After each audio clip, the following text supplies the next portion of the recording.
This is Inside Indiana Business Radio for the afternoon of Wednesday, June 12th, 2024. I'm Alex Brown. The Merrillville-based Dean and Barbara White Family Foundation said today it will donate $150 million to Chicago-based Big Shoulders Fund over the next 10 years to support initiatives that aim to improve the quality, accessibility, and sustainability of Catholic schools in the Diocese of Gary. Executive Director Bill Hanna. We know that access to high-quality, values-based education is as important as anything that we can support, and our efforts would not be complete without a deep commitment to the Catholic schools that have been a critical part of the fabric of Northwest Indiana for many, many decades. The Diocese of Gary has built a great base of K-12 education across the region, serving more than 6,000 of our students and rapidly growing. The funding will support efforts such as curriculum development, teacher training, infrastructure improvements, and student support services at some 20 schools across 4 counties.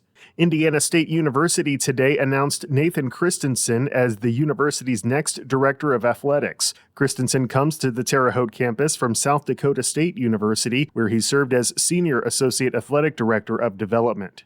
Ohio-based Redline Equipment cut the ribbon Tuesday on its new $7 million facility in Logansport. The company, which provides equipment, technology, and parts for the agriculture, construction, and commercial lawn service markets, is adding a small number of jobs as a result of the project. The 45,000 square foot facility includes an in-store Equipment Expo retail component, 2-story warehouse, 12 service bays, a standalone wash bay, and customer and event training space.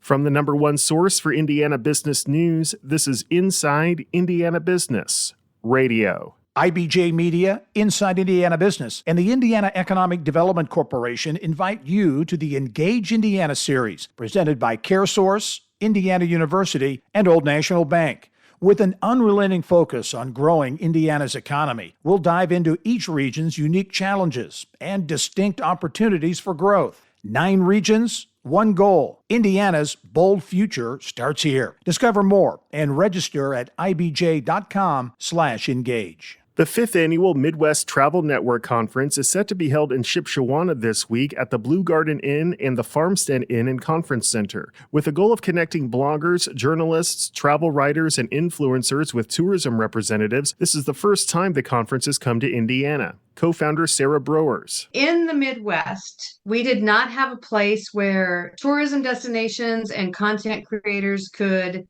connect. There wasn't one place where they could connect, because the reality is that not everybody wants to come to the Midwest. Not everybody wants to write about the Midwest. Not everybody wants to shoot video in the Midwest. And I noticed that my tourism friends struggled to find the people to help them tell their stories. And Midwest Travel Network, we pride ourselves on connecting destinations with the best people to help them tell their stories. Because if you get the wrong person telling your story, it's not going to be the story that you want. The Shipshewana-LaGrange County Convention and Visitors Bureau won the bid to host this year's conference after a rigorous process that included a 2-day in-person visit. The conference runs Thursday through Saturday.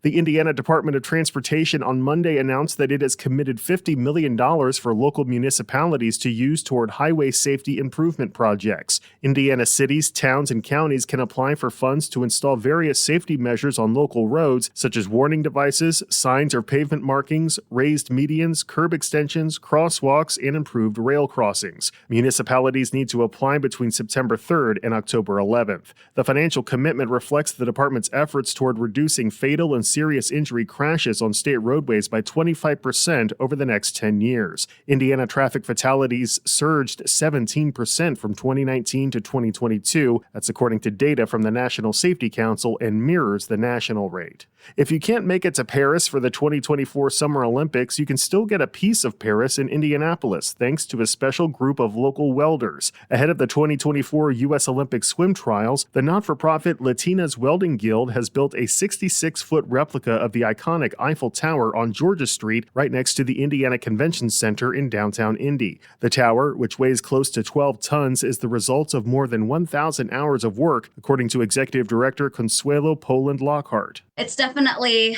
been a fun learning experience and a good challenge, I think. None of the welders that we've contracted or have on our team have ever worked on anything close to this. I think all of us secretly and really want people to be like, oh my God, I can't believe the Latinas Welding Guild built that. Or, oh my God, I can't believe like a welding team of like so many women. I think that's what we all really want, is just like blow people's minds about, who were the people behind the welding mask. Because I think most people, when they think of welders, they think about like these big, burly, bearded men. And all of us are all under the age of 40.